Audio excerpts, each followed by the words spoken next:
없애야 할 병으로만 보지 않고 자신을 성찰하고 성장할 수 있는 계기로 받아들이는 것이 암은 인생의 리셋 버튼인 이유가 무엇인가요? 결국 이제 스트레스가 쌓여서 병이 찾아오는데요. 암 환자들의 공통적인 특성은 정말 참을성 많고 일을 끝까지 해내고자 하는 사람들이라는 거예요. 그리고 또 타인으로부터 정말 좋은 소리 듣는 사람들이라는 거예요. 타인한테는 정말 상냥한데 자기 자신한테는 상냥하지 못한 사람들이 많다는 거예요. 병의 어떤 본질로 봤을 때 암이라는 병은 결국 무슨 의미냐면 그렇게 살지 마요. 자신한테 좀 상냥하게 살아. 좀 행복하게 살아.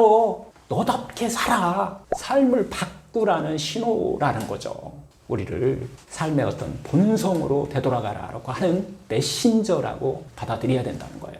암은 신체적으로 정말 고통스러운 병 맞아요. 그러나 정신적으로는 삶의 방향을 재정비하고 자신을 돌볼 수 있는 이런 계기를 제공하기 때문에 암은 인생의 리셋 버튼이라고 하는 거예요. 결국 이 암이라는 병이 부정적인 문제 해결자 역할을 하고 있다는 거예요.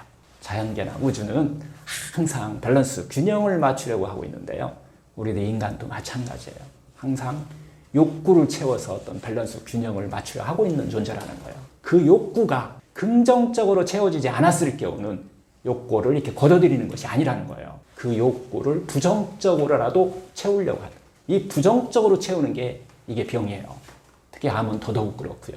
예를 들면 통상적으로 7에서 8시간의 수면을 취하던 사람이 일이 바쁘다는 이유로 2-3시간의 어떤 수면으로 몇 개월을 지냈다고 하자고요. 본인이 긍정적으로 자신에게 수면 시간을 돌려주면 되죠.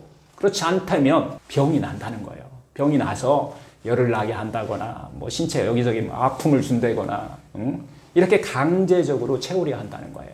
또 다른 예를 들면 어떤 사람이 암에 걸리기 전까지는 오직 일만을 위해 살아왔다고 이렇게 가정해보자고요. 그는 휴식 없이 정말 일에 몰두하여서 가족이나 건강은 뒷전으로 이렇게 그런 삶을 살았다고 하자고요. 그러나 암 진단을 받고 나서 더 이상 이전처럼 그렇게 일에만 매달 수 없게 되겠죠. 그러면은 자연스럽게 일에서 손을 떼고 휴식을 취할 수밖에 없습니다. 이 경험을 통해서 그 사람은 일보다는 더 중요한 것이 있다는 것을 깨닫고 자신이 건강과 가족과의 시간을 우선시하는 새로운 삶의 방식을 선택하게 될 수밖에 없다는 거예요. 이런 환자분이 있었어요. 부부가 이렇게 같이 오셨는데요. 남편이 암 환자였어요. 그 남편분은 안정된 어떤 한 기업의 CEO, 경영자이셨고 사장님이셨어요. 이분은 아침 8시에 출근해서 밤 10시까지 일하고 맨날 365일 그야말로 하여튼 막 이렇게 일을 하는 분이었는데요. 항상 너무 시간이 아까워서 점심도 위장을 채우는 것 정도의 인스턴트를 먹으면서 정말 열심히 일을 하고 있었던 그런 사장님이었는데요.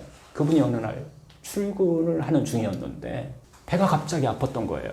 여지껏 어느 정도 배가 아프면 그냥 무시를 하고 그렇게 막 일을 했는데 이날은 너무너무 아파서 병원을 갔대요. 응급실을 갔는데 그랬더니 거기서 검사를 하는 과정에 암이 발견되었다는 거예요.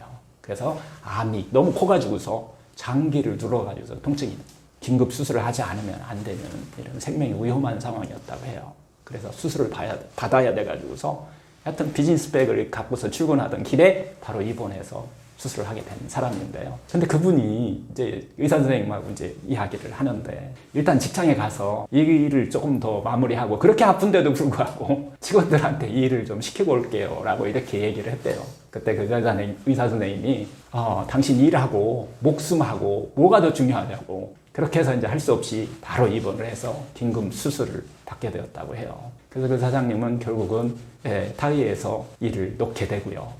놓게 될 수밖에 없었겠죠. 그런데 그 사장님은 계속해서 그게 말도 안 되는 얘기예요. 내가 아파서 내가 일을 놓는다는 것은 병 때문에 내가 이 소중한 일을 할 수 없게 된다는 것은 말도 안 되는 일이죠. 근데 그분한테는 무슨 생각이 계속 드냐면 내가 일을 안 하면 다른 사람한테 폐해를 끼치게 되고 뭔가 내가 뭐 좀 부족한 것 같은 이런 생각이 자꾸 들었던 거예요.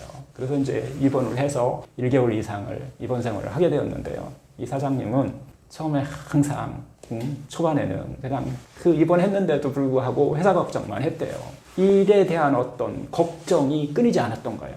내가 갑자기 근면하게 일을 하지 못하게 되면 회사는 결국은 좀 무너질 것 같고 직원들은 모두가 똑바로 일을 못할 것 같고 회사가 결국은 무너질 거야 라고 하는 이런 부정적인 생각을 가지고 있었고 또 그런 신념이 있었기 때문에 일을 그렇게 열심히 했던 거예요. 사장인데 솔선수범해야 된다. 아침부터 저녁까지 열심히 일을 해야 된다. 뭐 이런 생각들이었죠. 그의 인생을 되돌아봤더니 어쨌든 내가 다 관여해야 한다는 그런 사람이었던 거예요. 부인은 왜 먹고 살만도 한데 직원을 좀 늘리면 되는데 왜 그런지 모르겠다. 뭐 이렇게 계속 또 부인은 이야기를 하셨다고 해요. 근데 남편 그 사장님은 직원 늘려봐. 직원 관리 너무 사람 관리가 더 힘들어. 응? 직원이 내일같이 해주나? 뭐 하면서 항상 이제 옥신각신했다고 해요. 그래서 그 사장님은 모든 일들을 자기 자신이 체크해야지 하는 이런 사람이었다는 거예요.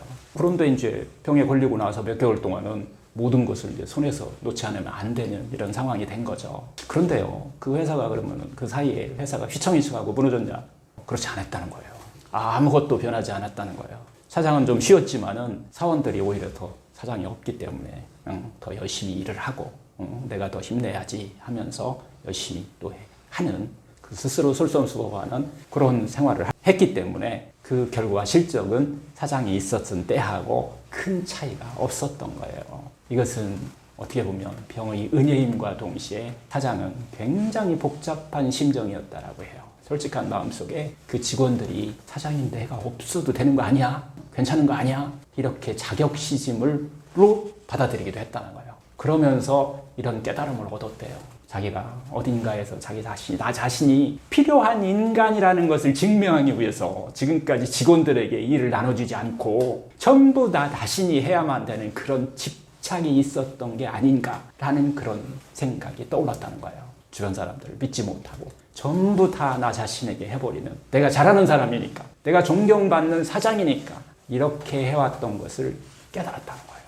그래서 그 사장이 뭐라고 생각했을까요? 아무나 다 할 수 있는 일을 내가 이렇게까지 열심히 했나? 라고 그렇게 생각했을까요? 네, 아니죠. 내가 없어도 이 회사가 이렇게 잘 굴러가도록 훌륭한 사원들을 내가 키웠구나 라고 건전한 사고로 받아들일 수 있게 되었다라고 얘기를 하시는 거예요. 근데 이제 원래 이 사장님이 8시부터 12시까지 계속 이렇게 지키고 있지 않으면 제대로 굴러가지 않는 뭐 이런 회사라면 원래부터 이 회사는 제대로 굴러가지 않는 회사라고 이렇게 우리가 그렇게 볼 수 있지 않을까요?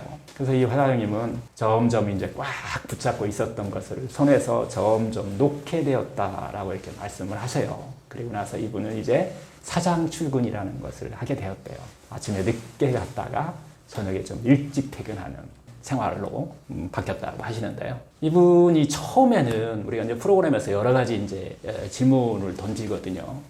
이분한테 인생의 목적이 무엇인지 한번 네가 정말 즐거운 일이 인생에서 어떤 것이 있는지 5개만 써보라고 하는 이 기쁨 리스트를 쓰는 것이 있어요. 5개만 써보라고 그랬는데 처음에는 이분이 전부 일이라고 다 쓴 거예요. 무슨 일 할 때 막 이렇게 일이라고만 썼는데 이 암 치료하고 후에는 이 기쁨 리스트에다가 일 이외에 어떤 삶의 기쁨이나 나 자신을 위한 어떤 것들을 다양하게 찾으려고 노력한 것들을 쓰셨다는 거예요. 지금까지는 막 모든 책도 다 암에 관련한 책만 읽었었는데 이제는 여러 가지 자신의 어떤 취미에 관한 책도 읽게 되기 시작했다라고 말씀을 하세요. 편안하게 느긋하게 어떻게 보면 이제 산책도 하게 되고 가볍게 근처 공원에 이렇게 산책을 하고 있었는데요. 그 공원에 굉장히 큰 나무가 있었대요. 그동안에는 출퇴근할 때 왔다 갔다 다 보였던 건데 지금까지는 그것이 있는 것조차 눈치 못 채고 이렇게 살았었는데 이제 그게 다 보이기 시작했대요.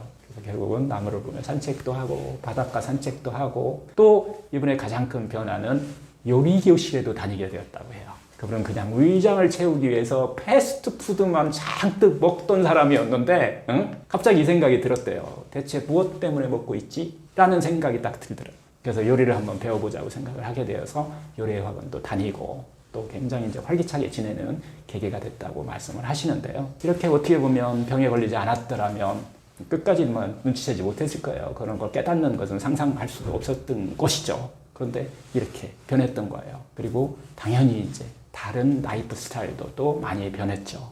지금까지 정말 일만 열심히 했던 사람이었는데 이제 사람답게 사는 방법을 이제 시작을 했다는 거예요. 우리는요, 종종요, 지금 기쁨을 조금 참으면 나중에 좀 더 큰 기쁨을 얻을 수 있다라는 생각으로 지금까지 막 스트레스도 참고 정말 죽자사자 일을 하고 사는 경우가 많은데요. 하지만요, 뒤에 얻을 수 있는 큰 기쁨이라고 하는 것이 지금부터, 바로 지금부터 집착을 내려놓고 기쁘게 살아야 그게 가능하다라는 거예요.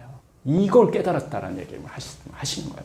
그 사장님은 지금 이게 이런 것들이 암의 은혜다라고 이렇게 말씀을 하시는 건데요. 결국은 병에 걸렸기 때문에 이제 인간적인 삶을 살 수 있게 되었다라고 하시는 거예요. 결국 이처럼 우리 암은 인생을 어떻게 보면 일시적으로는 좀 멈추게 하는, 그리고 나서 자신의 삶을 되돌아보면서 변화할 수 있는 기회를 제공한다는 것입니다.